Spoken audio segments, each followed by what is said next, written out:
Welcome to online career classes. Online career classes में आप सभी का स्वागत है। आज हम सिंप्लीफिकेशन की चौथी और आखिरी क्लास पढ़ने वाले हैं। इसमें हम SSC bank, railway, UPSI, UP triple SC में पूछे गए विभिन्न प्रकार के प्रीवियस ईयर के क्वेश्चंस को सॉल्व करेंगे। तो आइए चलते हैं अपने पहले क्वेश्चन की तरफ। और हमारा जो पहला क्वेश्चन है वो इस प्रकार से है। लिखा है कि एक संख्या को 357 से भाग देते हैं। एक संख्या को 357 से भाग देने पर शेष 39 प्राप्त होता है। जो आपका शेष है, शेष फल है, वो 39 प्राप्त होता है यदि उस संख्या को 17 से भाग दें। अगर संख्या को, वही संख्या है जो कि पहले ली गई थी और जिसको भाग देने पर 39 शेष प्राप्त हो रहा था, तो उसी संख्या को यदि 17 से भाग दें तो शेष क्या बचेगा, इसको सॉल्व करना है। तो इस प्रकार के क्वेश्चन बेहद ही आसान और सरल क्वेश्चंस होते हैं। इनको सॉल्व करने के लिए हमको कुछ नहीं, ये जो आपका 39 दे रखा है, ये आपका जो दे रखा है 39, इस 39 को डिवाइड कर देना होता है। ये जो यहाँ पर 17 लिखा हुआ है, इस 17 से डिवाइड कर देना होता है। तो जब हम इसको 17 से डिवाइड करेंगे तो आपका आ जाएगा 17 दूनी 34, 17 दूनी 34, और हमारे पास जो शेष फल बचेगा वो बचेगा 5। कितना बचेगा? 5। तो इस प्रकार से जो आपका ऑप्शन हो जाएगा वो ऑप्शन तीसरा वाला हो जाएगा, 5। ठीक है, लेकिन इसकी एक शर्त भी है। शर्त ये है कि जो आपका 357 दे रखा है, जो 357 आपका दे रखा है, ठीक है, वो आपका 17 से पूर्ण रूप से विभाजित होना चाहिए। जो आपका 17 है, इस 17 से 357 पूर्ण रूप से विभाजित होना चाहिए, ये कंडीशन होती है। अगर ये कंडीशन फॉलो हो जाती है तो हमने जो क्वेश्चन लगाया है वो क्वेश्चन आपका बिल्कुल सही हो जाएगा। तो इसको भी चेक कर लेते हैं 17 से भाग दे करके। तो 17 दूनी 34, 17 दूनी 34, हमारे पास जो शेष फल आया वो कितना बचा? 1। आगे का हम नेक्स्ट 7 उतारेंगे और इस प्रकार से 17 एकन्नम 17, ये जो आपका 17 ये पूरा कट जाता है। इसका मतलब कि 357 आपका जो है वो 17 से विभाज्य है। तो अगर 357 17 से विभाज्य होता है तो जो हमारा शेष फल आता है, जो कि आपका 39 है, इस 39 को हम 17 से भाग दे देते हैं और इस प्रकार से जो भी हमारा शेष फल बचता है वही आपका आंसर हो जाता है। ठीक है, तो उम्मीद है ये क्वेश्चन आपको समझ में आ गया होगा।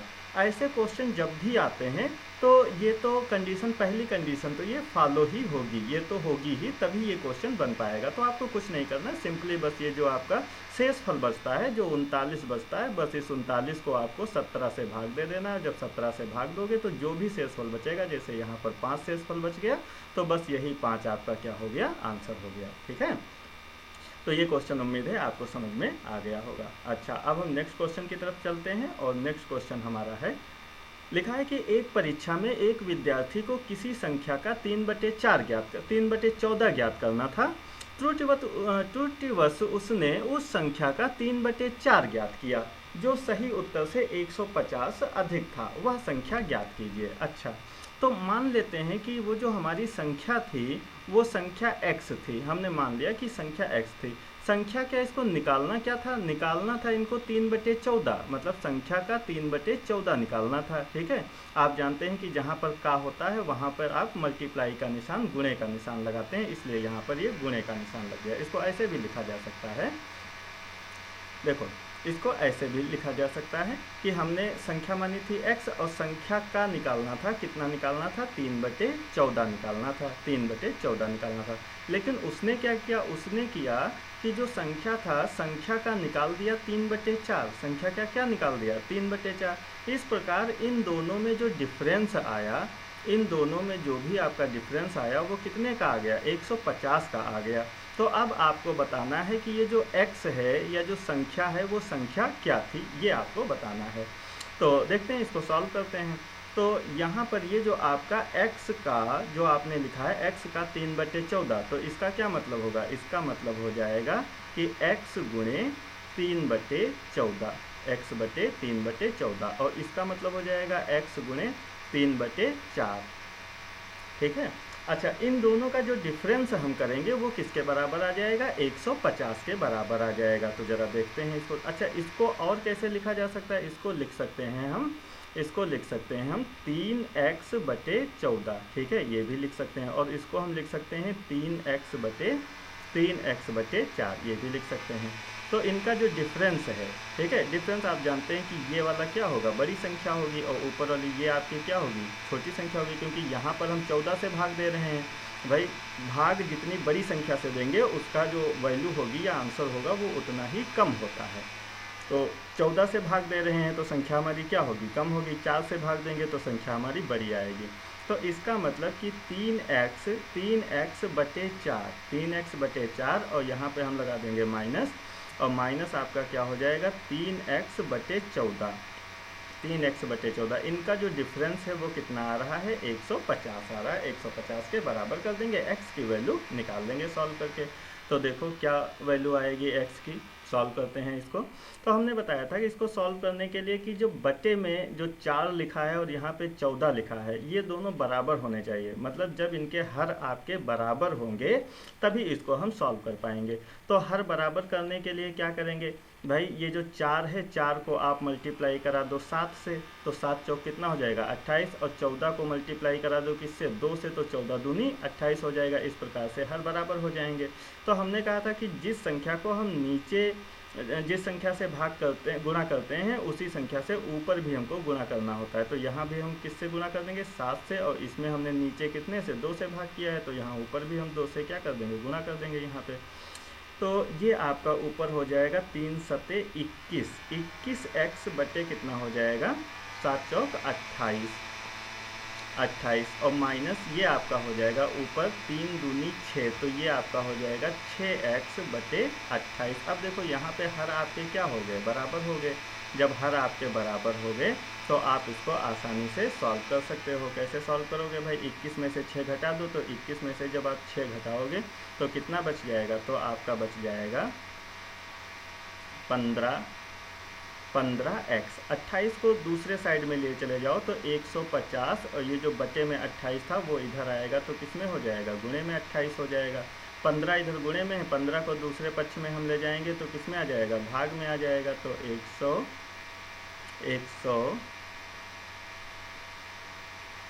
150 गुणे 28 बटे कितना आ जाएगा, 15, 15 से काट दो, 15 एकन्नम 15, और यहाँ पर भी 15 एकन्नम 15। इस प्रकार से आपका कितना आ जाएगा, x = आ जाएगा 10 गुणे 28, 10 गुणे 28, और 10 और 28 के गुणा करोगे तो कितना हो जाएगा, 280। इस प्रकार से आपका कौन सा विकल्प सही हो जाएगा, विकल्प डी, ठीक है, विकल्प डी 228, ये आपका सही हो जाएगा। तो उम्मीद है ये क्वेश्चन भी आपको समझ में आ गया होगा। इस प्रकार से रेलवे ग्रुप डी के एग्ज़ाम में या रेलवे के एग्ज़ाम में बहुत ज़्यादा क्वेश्चन पूछा जाता है। रेलवे में जो भी क्वेश्चन पूछा जाता है वो ज़्यादातर आपका सिंप्लीफिकेशन पर ही आधारित होता है। अगर आपको सिंप्लीफाई करना आता है, कभी कभी तो सिर्फ गुणा भाग पर आधारित प्रश्न दे देते हैं, क्योंकि बस होता क्या है कि उसको सिंप्लीफाई करने में थोड़ा सा वक्त लगता है, और इसी वजह से वो क्वेश्चन दिए जाते हैं। तो सिंप्लीफाई करना अगर आपको क्वेश्चन आता है तो आप बहुत अच्छा स्कोर कर सकते हैं मैथमेटिक्स में। अगले क्वेश्चन की तरफ चलते हैं। हमारा अगला क्वेश्चन जो है वो इस प्रकार से है, लिखा है कि एक विद्यार्थी को किसी संख्या को 27 से गुणा करने को कहा गया, लेकिन त्रुटिवश उसने इसे 72 से गुणा कर दिया। यह उत्तर सही उत्तर से 405 अधिक है। जिस संख्या को गुणा करने के लिए कहा गया वह संख्या कौन सी है। तो हमने मान लिया कि वह संख्या आपकी कौन सी हो जाएगी, x हो जाएगी। अच्छा, x को गुणा किससे कहा था करने के लिए, तो 27 से। तो मतलब x गुणे कितना हो जाएगा, 27।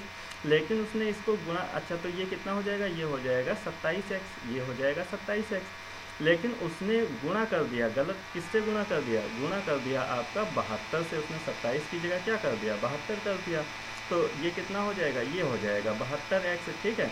इस प्रकार इन दोनों के बीच में जो आंसर में डिफरेंस है वो कितने का है, तो डिफरेंस जो है वो 405 का है। कितने का है, 405 का। मतलब अगर इन दोनों को घटा दें तो 27 में से ये जो 72x है, इसको सही कर लेते हैं, तो यहाँ पर ये आ गया आपका कितना 72। तो 72 में से हम क्या करेंगे 27 को घटा देंगे, मतलब 72 x में से 27 x को घटा देंगे और ये किसके बराबर आ जाएगा 405 के बराबर आ जाएगा। तो 72 में से जब आप 27 को घटाओगे तो कितना बचेगा 45 बचेगा। तो यहाँ पर कितना बच जाएगा 45। तो ये 45x इक्वल टू कितना हो गया 405 हो गया। तो x बराबर क्या हो जाएगा 45, जब दूसरे पक्ष में जाएगा दूसरे साइड जाएगा तो गुणे में है इधर, तो इधर किस में आ जाएगा भाग में आ जाएगा दूसरे पक्ष में। तो 45 से इसको क्या करो काट दो, 5 से काट दो, 5 9 45, ये हो जाएगा 5 चौ 8 40, 5 1 9 5, फिर ये 9 1 9 और 9 9 81। इस प्रकार जो आगे x की वैल्यू आ गई वो कितनी आ गई x आ गई, मतलब जो आपका संख्या थी वो संख्या कितनी थी 9 थी। तो इस प्रकार से आपका आंसर कौन सा आंसर सी आपका सही हो जाएगा यहाँ पर। ठीक है, तो उम्मीद है ये क्वेश्चन भी आपको समझ में आ गया होगा। अच्छा, तो अब बढ़ते हैं अगले क्वेश्चन की तरफ, देखते हैं हमारा अगला क्वेश्चन क्या है। तो ये भी क्वेश्चन बहुत ही अच्छा है। इसमें दे रखा है कि 12 प्लेट, इसमें दे रखा है आपको कि जो 12 प्लेट हैं 12 प्लेटों का तथा 9 चम्मचों का जो कुल मूल्य है वो आपका 339 रुपये है। ठीक है, और 4 प्लेट और 3 चम्मचों का मूल्य उसने पूछा है कि कितना होगा। तो ये भी क्वेश्चन बेहद सिंपल होते हैं, इसमें भी आपको कुछ नहीं करना होता है। देखो क्या करेंगे, इसको सिंपली ऐसे भी कर सकते हो, कोई इसमें दिक्कत नहीं है। जैसे ये आपकी प्लेट है तो इसको लिख लो आप प्लेट। ठीक है, ये प्लेट हो गई और ये आपके क्या हो गए चम्मच, ये आपके चम्मच हो गए, ये आपके चम्मच हो गए। ठीक, अच्छा प्लेटें कितनी हैं, प्लेटें आपकी 12 हैं। ठीक है, और चम्मच कितने हैं 9। तब जब इनका मूल्य है वो मूल्य आपका कितना है 339 रुपये है, 339 रुपये है। अब वो कह रहा है कि प्लेटें कितनी हो जाएं, 4 प्लेटें हो जाएं, और चम्मच कितने हैं, चम्मच आपके 3 हैं। तो इस प्रकार इसका मूल्य क्या होगा। तो आप देख रहे हैं कि यहाँ पे जो 12 से और 4, 12 से जो 4 आ रहा है ये कैसे आ रहा है, तो इसको आप 12 को भाग कर रहे हैं कितने से 3 से। अच्छा, यहाँ पर जो आप देख रहे हैं यहाँ पर भी 9 से आपका क्या आ रहा है 3 आ रहा है। कैसे आ रहा है, इसको भी आपको भाग करना पड़ रहा है किससे 3 से। तो इसका मतलब कि यहाँ से यहाँ पर जो आंसर आएगा उसको भी भाग कितने से करना होगा 3 से भाग करना होगा। तो इसको 339 को जो आपका 339 दे रखा है इसको 3 से सिंपली आप क्या कर दो डिवाइड कर दो। तो यहाँ पर हो जाएगा 3 1 9 3, 3 1 9 3 और 3 3 9, 113। मतलब यहाँ पर ये जो वैल्यू आ जाएगी वो कितनी आ जाएगी 113 आ जाएगी, 113 रुपये। तो 113 रुपये आपका सही ऑप्शन हो जाएगा। तो ऑप्शन कौन सा हो जाएगा, डी ऑप्शन इसमें करेक्ट हो जाएगा। ठीक, ये जो भी क्वेश्चन पूछे जाते हैं वो इसी प्रकार से पूछे जाते हैं कि या तो वो किसी एक संख्या से डिवाइड होंगे, ठीक है सभी, या तो किसी एक संख्या से मल्टीप्लाई होंगे, या तो इनके बीच कौन सा रिलेशन रहा होगा। कभी कभी हो सकता है कि ये भी दे दिया हो कि 4, ऐसे भी दे सकता है कि 4 प्लेट और 3 चम्मच का जो मूल्य है, 3 चम्मच का जो मूल्य है वो 113 रुपये है, और पूछ लेगा कि 12 प्लेट और 9 चम्मच का मूल्य कितना होगा। तो इस प्रकार से नीचे से ऊपर जाने के लिए आपको क्या करना पड़ेगा 3 से मल्टीप्लाई करना पड़ेगा। तो जाहिर सी बात है यहाँ पर भी आप क्या करेंगे 3 से मल्टीप्लाई करके आंसर निकाल लेंगे। हो सकता है आगे क्वेश्चन इस प्रकार का आपको मिल जाए। ठीक है, तो बेहद सरल क्वेश्चन होते हैं, इसी प्रकार से इनको सॉल्व करना है, इसमें कोई भी आपको विशेष जटिल प्रक्रिया नहीं करनी है। तो आगे बढ़ते हैं अगले क्वेश्चन की तरफ। अगला क्वेश्चन हमारा है इस प्रकार से कि 5 लाकेट 8 जंजीरों का कुल मूल्य कितना दे रखा है आपका 1,45,785 रुपये है। ठीक है, देखो क्या होगा इसमें, एक तरफ हम लिख लेते हैं, ये आपके क्या हो जाएंगे लाकेट हो जाएंगे, ये आपके हो गए लाकेट, और दूसरी आपकी क्या हो गई जंजीर हो गई, दूसरी आपकी जंजीर हो गई। ठीक है, लाकेट कितने हैं, लाकेट हैं 5 और जंजीरें कितनी हैं 8 हैं। तब इनका जो कुल मूल्य होता है, ठीक है, जो कुल आपका मूल्य हो जाता है टोटल, वो हो जाता है 1,45,785 रुपये हो जाता है। ठीक है, ये पूछ रहे हैं कि 15 लाकेट, मतलब यहाँ पर लाकेट कितने हो जाएं 15, और जंजीरें कितनी हो जाएं 24 हो जाएं यहाँ पर, ठीक है। तब ये पूछ रहे हैं कि इसकी वैल्यू क्या हो जाएगी, ये पूछ रहे हैं। तो सिंपल सा इसमें भी देखो वही है कि जब हम इसको यहाँ पर क्या करते हैं 5 से 15 तक आने के लिए हमको, हाँ हमने कहा था कि मल्टीप्लाई भी हो सकती है, तो इसमें मल्टीप्लाई देखो हो रहा है। 5 से 15 तक आने के लिए हमको 3 से मल्टीप्लाई करना होगा। इस प्रकार से आप देख रहे हैं कि इसमें भी देखो सभी में रिलेशन एक ही बनेगा। अगर रिलेशन अलग अलग बन रहा है तब फिर इस मेथड से हम नहीं लगाएंगे, तब हमारा दूसरा मेथड होगा, वो लीनियर इक्वेशन का मेथड होता है, उससे लगाते हैं, ठीक है। लेकिन जब ये तीनों में जब डिफरेंस एक ही जैसा आता है तो हम इस तरीके के सिंपल तरीके से भी इसको लगा सकते हैं। अच्छा, तो 5 से 15 तक आने के लिए 3 से मल्टीप्लाई हो रही है। इसी प्रकार 8 से 24 तक आने के लिए कितने से मल्टीप्लाई हो रही है, देखो इसमें भी वही 3 से ही मल्टीप्लाई होगी। ये सब बराबर रहेंगे एक ही जैसे, तभी इस क्वेश्चन को सॉल्व करेंगे इस मेथड से। अच्छा, तो इसका मतलब है कि यहाँ पर जो हमारा आंसर आएगा, यहाँ से यहाँ तक आने के लिए इसको भी हमको किन से मल्टीप्लाई करनी होगी, तो 3 से इसको भी सिंपली मल्टीप्लाई कर देना होगा। 3 से हम सिंपल मल्टीप्लाई कर देंगे और इस प्रकार से हमारा आंसर आ जाएगा, ठीक है। तो देखते हैं भाई, इसको 3 से मल्टीप्लाई कर दो, तो 3 पछे 15 का 5 हासिल आया 1, ठीक है। और 3 8 24 और 1 25 हासिल कितना आ गया, 2 आ गया। 3 7 21, 21 और 2 आपका 23 होता है, हासिल फिर कितना आ गया, 2 आ गया। 3 5 15 और 2 17 हासिल होता है 1, ठीक है, 1 हो गया। और 3 चक्कू 12 और 1 कितना 13, 3 चक्कू 12 और 1 13 हासिल आ गया 1, और 3 एक 3 और 1 4, ठीक है। इस प्रकार से 4,37,000 4,37,325, ठीक है, 4,37,325। ऑप्शन मैच नहीं कर रहा है या मल्टीप्लाई करने में कहीं दिक्कत हो गई। 14,57,85, 14,57,85 मल्टीप्लाइड बाई 3, 14,57,85 मल्टीप्लाइड बाई 3, 3 5 15, 1 3 8 24, 1 25, 25 2 3 7 21 और 2 23, 23 हासिल आया 2, 3 5 15 और 2 17 हासिल आया 1, ठीक है। 3 चक्कू 12 और 1 13, 13 13 और 3 एक 3 और 1 4, 43 73 55, 43 73 55, ये डी ऑप्शन मिल रहा है, डी ऑप्शन मिल रहा है, ठीक है। देखने में मिस्टेक हो गई थी। तो इस प्रकार इसको क्या करेंगे, हम मल्टीप्लाई करके इसका आंसर निकाल लेंगे। तो उम्मीद है ये क्वेश्चन भी आपको समझ में आ गया होगा। बस ऐसे क्वेश्चन में या तो डिवाइड होगा या तो आपका मल्टीप्लाई होगा, बस यही तरीके होते हैं जो इस्तेमाल किए जाते हैं। अगले क्वेश्चन की तरफ चलते हैं। अगला क्वेश्चन हमारा इस प्रकार से है, देखो लिखा है कि एक नक्शे पर 0.5 सेंटीमीटर, देखो जो नक्शा होता है वो आपका कैसा होता है, छोटा होता है। जैसे भारत का नक्शा आप देखते हैं तो पूरे भारत को आप क्या देख लेते हैं, एक पेज पर ही देख लेते हैं, ठीक है। लेकिन क्या पूरा भारत एक पेज भर का ही है, नहीं, भारत तो बहुत बड़ा है ना।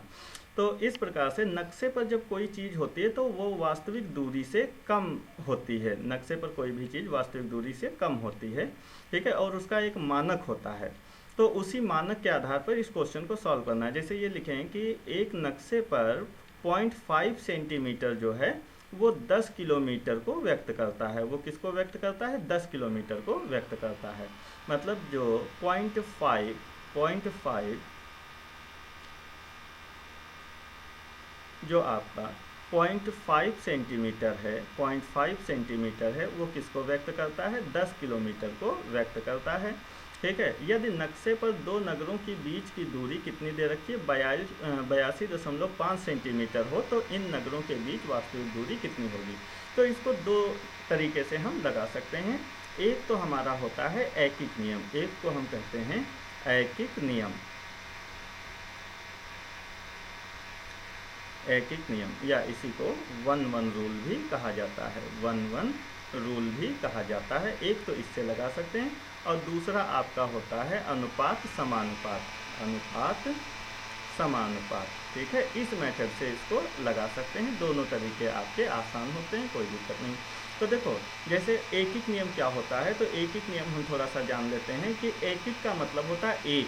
तो पहले हम एक का मान निकालते हैं। जैसे कभी कभी दे रखा होता है कि 5 कलम का मूल्य, 5 कलम का मूल्य दे रखा होता है कि 15 रुपये है। ठीक है, 15 रुपये है 5 कलम का मूल्य। और कह देता है कि 3 कलम का मूल्य निकालना है। कितने का निकालना है? 3 कलम का मूल्य निकालना है। तो 3 कलम का मूल्य निकालने के लिए हम क्या करते हैं, इसके बीच में हम एक निकालते हैं 1 कलम का मूल्य। ठीक है, इसी को एकक नियम कहते हैं। मतलब 5 कलम का मूल्य कितना है? 5 कलम का मूल्य 15 है। तो 1 का कितना हो जाएगा? तो क्या करते हैं कि 5 से भाग कर देते हैं, मतलब 15 को 5 से भाग कर देंगे। ठीक है, 15 को 5 से भाग कर देंगे, कितना आ जाएगा? 5 या 15, ये कितना आ गया? 3 रुपये। जब 1 कलम का मूल्य कितना आ गया? 3 रुपये। तो जब हमको 3 की निकालनी हो या किसी भी संख्या का निकालना हो, तो हम उसी से इसको क्या कर देंगे? मल्टीप्लाई कर देंगे। तो ये वाला जो 3 है, इस वाले 3 को इस 3 से मल्टीप्लाई कर देंगे, तो आपका कितना आ जाएगा? 9 रुपये आ जाएगा। तो इस प्रकार के जो नियम होते हैं, इसी को हम कहते हैं 1-1 रूल या एकक नियम कहते हैं। ठीक है, तो देखो, इसी तरीके से हमको इस क्वेश्चन को भी सॉल्व करना है।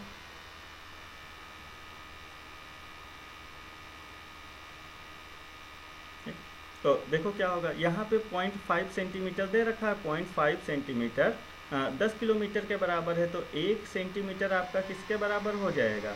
तो ये हो जाएगा 10 बटे कितना हो जाएगा? 0.5 हो जाएगा। इसको आप क्या करो, दशमलव हटाओ, यहाँ 0 हो जाएगा, 5 से काट दो, तो ये 5 दूनी 10, ये 0, मतलब कितना हो जाएगा? 20 किलोमीटर। 1 सेंटीमीटर किसके बराबर हो गया? 20 सेंटीमीटर के बराबर। अब यहाँ पे निकालना है 82.5।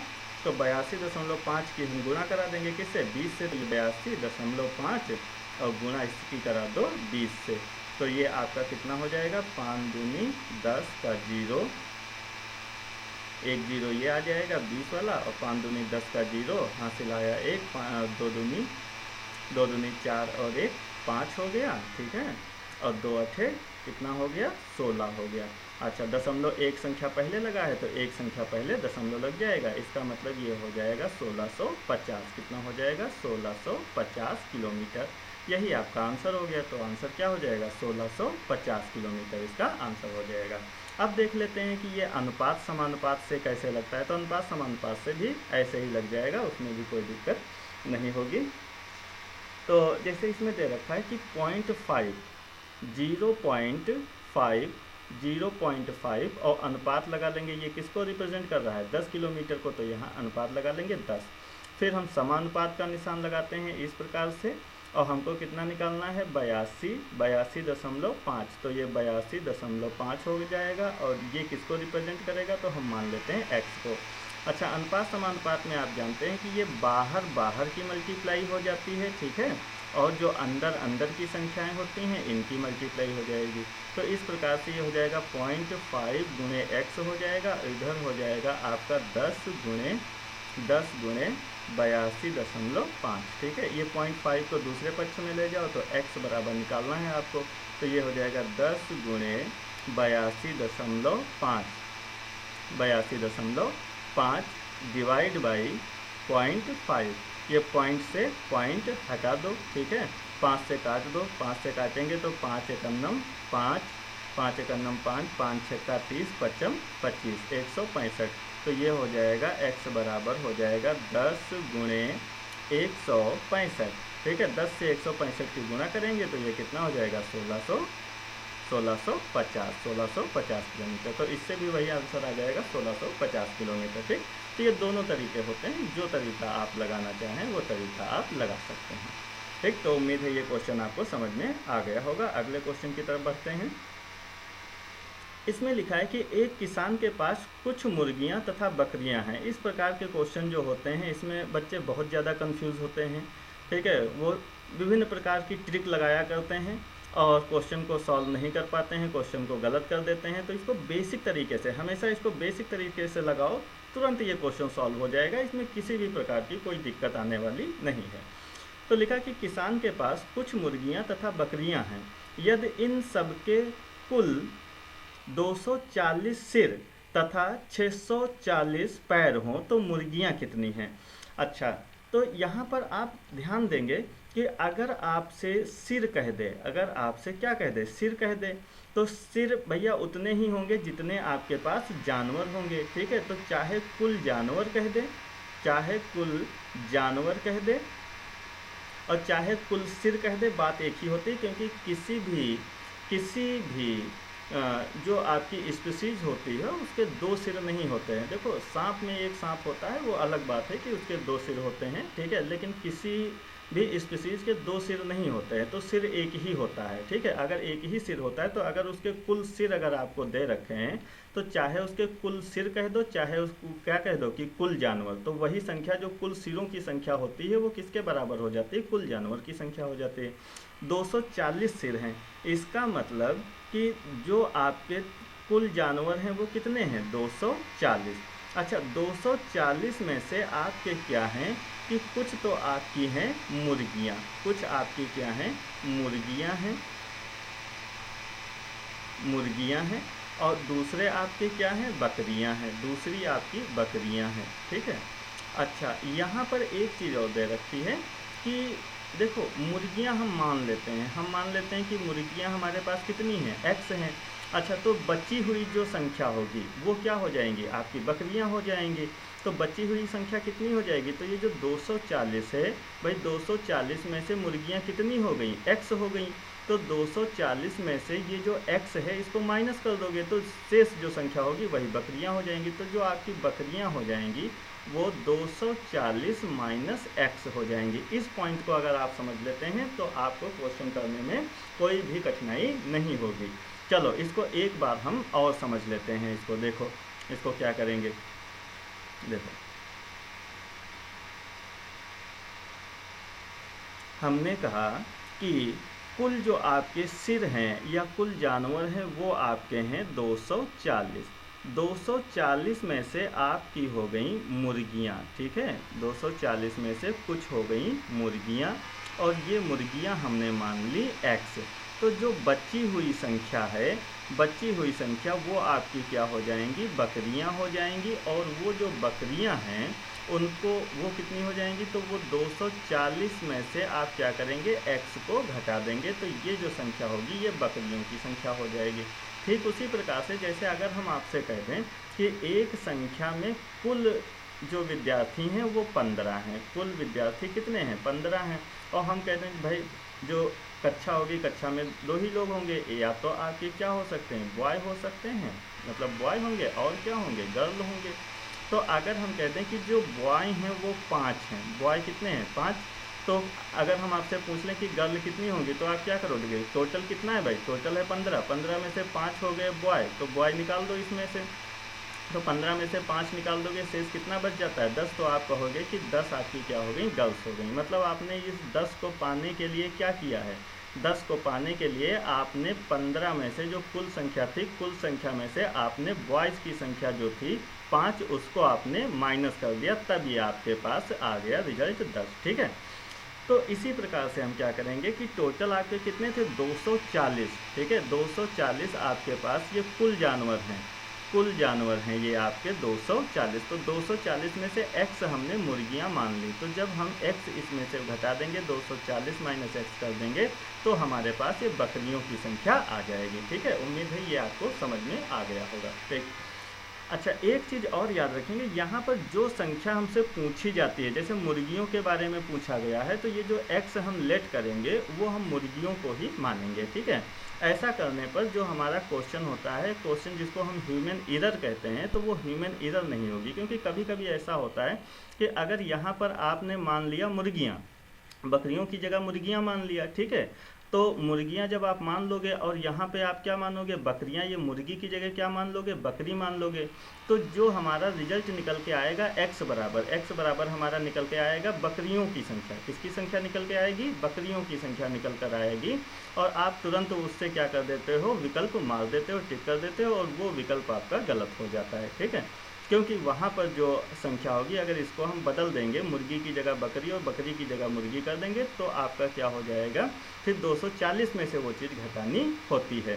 तब आपका सही विकल्प आएगा। तो कोशिश यही करो कि जो दे रखा है, जिसको निकालना है, जिसको ठीक है मुर्गी निकालना है, तो मुर्गी को ही x मानो। ठीक, अच्छा, तो यहाँ तक की बात आपको समझ में आ गई होगी। अब देखो क्या करते हैं इसमें, मुर्गी के पैर कितने होते हैं, तो आप कहेंगे कि मुर्गी के जो पैर होते हैं वो होते हैं 2, और मुर्गी हैं कितनी, x, तो जो टोटल पैर हो जाएंगे वो हो जाएंगे 2 गुणे x, 2 गुणे x पैर हो जाएंगे। ठीक है, अच्छा, इसी प्रकार से बकरी कहेंगे तो बकरी के जो पैर होते हैं वो होते हैं 4, तो इसका मतलब कि बकरी की संख्या को किससे गुणा करा दें, 4 से, तो उसके पैरों की संख्या आ जाएगी, मतलब 240 माइनस एक्स, 240 माइनस एक्स। ठीक है, तो ये आपके क्या हो जाएंगे, बकरी के पैर हो जाएंगे। जब दोनों को हम जोड़ देंगे, ऐड कर देंगे, तो जो संख्या दे रखी है वो दे रखी है 640। ठीक है, इस प्रकार इसी क्वेश्चन को हम सॉल्व कर लेते हैं। अभी x की वैल्यू आ जाएगी और आपका आंसर आ जाएगा। तो ये हो जाएगा 2x और ये हो जाएगा प्लस 4 की 240 से हम गुणा करेंगे तो 24 चक्कू 96 होता है, मतलब ये हो जाएगा 960 माइनस 4x हो जाएगा और बराबर ये हो जाएगा 640। अब क्या करेंगे कि ये 4x में से ये 2x घट जाएगा तो कितना बचेगा, 2x बचेगा, लेकिन किसका बचेगा, तो माइनस का बचेगा, क्योंकि 4x आपका बड़ा है और 4x का जो चिन्ह है, जो साइन है उसका, वो आपका माइनस का है, तो यहाँ पर माइनस का 2x बचेगा। इसी प्रकार से ये 640 इधर लिखेंगे और ये जो 960 है उसको हम इस साइड लाएंगे तो माइनस का हो जाएगा 960 हो जाएगा। ठीक है, अब भैया 640 में जो है वो 960 में से घटा देंगे, तो जब 960 में से हम 640 को घटाएंगे तो ये आपका बचेगा 320। किसका बचेगा, तो हमने कहा 960 का जो चिन्ह है वो बड़ा है और वो चिन्ह क्या है, माइनस है, तो ये माइनस का आपका 320 बचेगा। तो ये आपका हो जाएगा माइनस 2x बराबर आपका माइनस का 320। ठीक है, ये माइनस और माइनस क्या हो गए, कैंसिल हो गए, तो x बराबर जो आपका आ जाएगा, x बराबर हो जाएगा आपका 320 बटे 2, कैंसिल कर देंगे इसको, तो 2 एकन्नम 2 और 2 छन 12, 160। x हमने क्या माना था, मुर्गियाँ मानी थी। ठीक है, मुर्गियाँ ही पूछ रहा है तो मुर्गियों की संख्या कितनी हो जाएगी, 160 हो जाएगी। इस प्रकार से जो आपका विकल्प डी है वो विकल्प आपका सही हो जाएगा। ठीक है, तो उम्मीद है ये क्वेश्चन आपको समझ में आ गया होगा।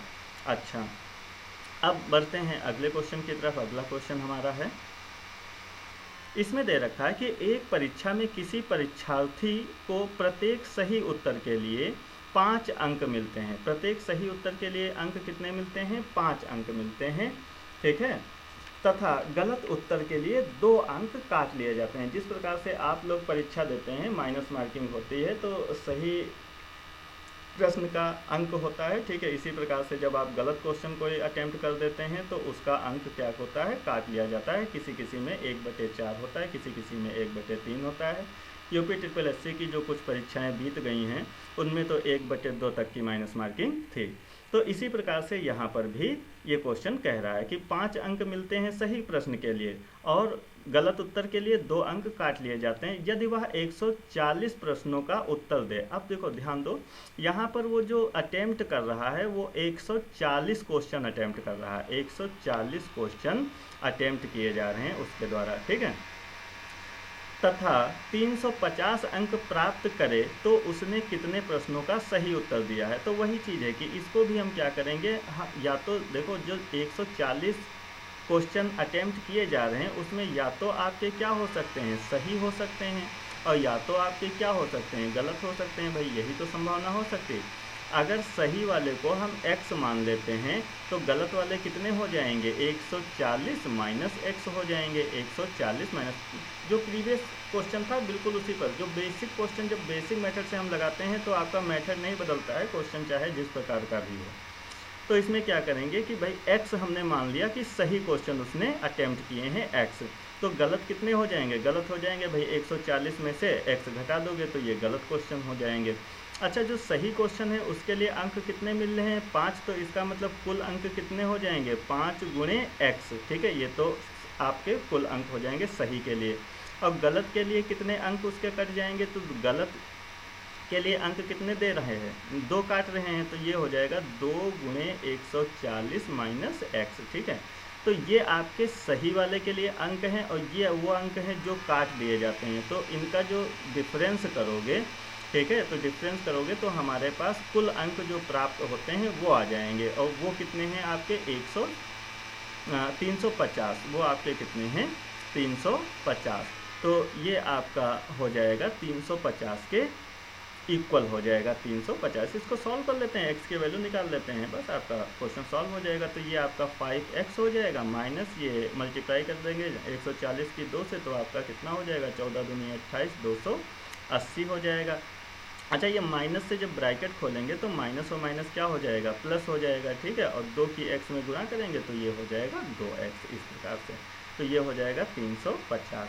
280 को उस साइड ले जाएंगे और ये 5 और 2 को जोड़ लो, 5x और 2x कितना हो जाएगा 7x हो जाएगा। 5 और 2 आपका हो जाएगा 7x। तो ये हो जाएगा 7x बराबर, इधर हो जाएगा 350 और ये इधर आएगा तो प्लस का 280 हो जाएगा। तो ये हो जाएगा 7x बराबर आपका हो जाएगा, ये जोड़ देंगे तो हो जाएगा 8 और 5 13, 3 2 5 1 6 63, ठीक है। इस प्रकार यहाँ पर कर लेते हैं इसको। तो ये जब हम 7 को दूसरे पक्ष में ले जाएंगे तो ये हो जाएगा 630/7, काट दो इसको तो 7 9 कितना होता है 63 होता है। तो x बराबर आपका कितना आ जाएगा 90 आ जाएगा। इस प्रकार जो उसके द्वारा सही क्वेश्चन किए जाते हैं वो कितने किए जाते हैं 90। तो 90 क्वेश्चन उसके क्या हो जाएंगे सही, ऑप्शन डी इसका करेक्ट हो जाता है। कभी कभी पूछ ले कि उसके द्वारा गलत क्वेश्चन कितने किए गए हैं, तो गलत क्वेश्चन आपने ये लिखा है कि 140 माइनस एक्स है ना, 140 माइनस एक्स। तो अगर गलत क्वेश्चन यहीं पर पूछता तो आप 140 में से x की जगह कितना आया 90, तो 90 घटा देते। तो ये आपका ऑप्शन आ जाता है, 140 में से 90 को घटा दोगे तो कितना आ जाएगा 50 आ जाएगा आपका, है ना। तो गलत क्वेश्चन कितने किए गए 50। तो चाहे सही पूछे या गलत पूछे, आप इसी मेथड से दोनों तरीके के क्वेश्चन को सॉल्व कर सकते हैं। अब बढ़ते हैं अगले क्वेश्चन की तरफ। अगला क्वेश्चन हमारा इस प्रकार से है, लिखा कि एक पार्टी में प्रत्येक व्यक्ति सभी उपस्थित व्यक्तियों से हाथ मिलाता है, कुल हैंड शेक जो हुए उसके द्वारा वो 66 हुए, तो पार्टी में कितने व्यक्ति थे।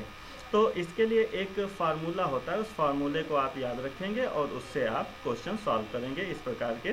तो एक फार्मूला होता है n इंटू ब्रैकेट में रखेंगे n+1/2, ठीक है। ये कुल जो हाथ मिलाता है उन कुल हैंडशेक की संख्या होती है।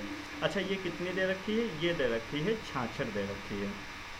तो हमको यहाँ से सॉल्व करना है, सॉल्व करके क्या निकालना है n की वैल्यू निकालनी है। अच्छा, तो ये n+1 बराबर आपका आ जाएगा, इधर हो जाएगा ये 66 और गुणे 2 हो जाएगा। तो जब 66 और 2 की मल्टीप्लाई करेंगे तो ये हो जाएगा n+1 इक्वल टू 2 छंग 12, 2 छंग 12 1 13, ये हो जाएगा आपका 132। अब देखो, अगर इसको हम और ज़्यादा सॉल्व करेंगे तो ये द्विघात समीकरण बनेगी, और द्विघात समीकरण कभी कभी ऐसा होता है कि द्विघात समीकरण बहुत ही जटिल समीकरण बन जाती है और जल्दी से वो सॉल्व नहीं होती है। तो अब यहाँ पर आप क्या करो, विकल्प का सहारा ले लो। तो विकल्प का सहारा लेकर के हम इसका आंसर फाइंड कर सकते हैं। तो देखो, विकल्प का सहारा कैसे लेंगे, जैसे पहला विकल्प हमारे पास क्या है 11, तो हम n की जगह 11 रखेंगे, n की जगह 11 रखेंगे और देखेंगे क्या ये 132 के बराबर आ जाता है। तो हम यहाँ पर रखेंगे 11 इंटू 11 प्लस 1, तो ये हो जाएगा 11 इंटू ये हो जाएगा 12, और 11 12 की गुणा हम करेंगे तो 11 दूनी 22 का 2, 11 51 11 और 2 13। अरे देखा, तो ये पहले ही विकल्प से सॉल्व हो गया, 132 इधर भी है और 132 इधर भी है। इसका मतलब n की वैल्यू कितनी होगी 11, तो पहला विकल्प आपका सही हो जाएगा। तो इस प्रकार से आप लगा सकते हैं। अच्छा, द्विघात समीकरण से भी लगा सकते हैं, बता देते हैं इसको, ठीक है, लेकिन वो तरीका आपका थोड़ा सा लॉन्ग हो जाएगा। देखो, n की मल्टीप्लाई करेंगे तो ये हो जाएगा n² plus n equal to 132 हो जाएगा, 132 हो जाएगा। तो ये हो जाएगा n² प्लस n, और ये 132 को इधर लाएंगे तो माइनस 132 इक्वल टू 0 हो जाएगा। तो 132 के फैक्टर करेंगे तो 132 के जब हम फैक्टर करेंगे तो ये सीधे सीधे हम 11 से ही काट देते हैं, वैसे तो 2 से काटेंगे इसको पहले।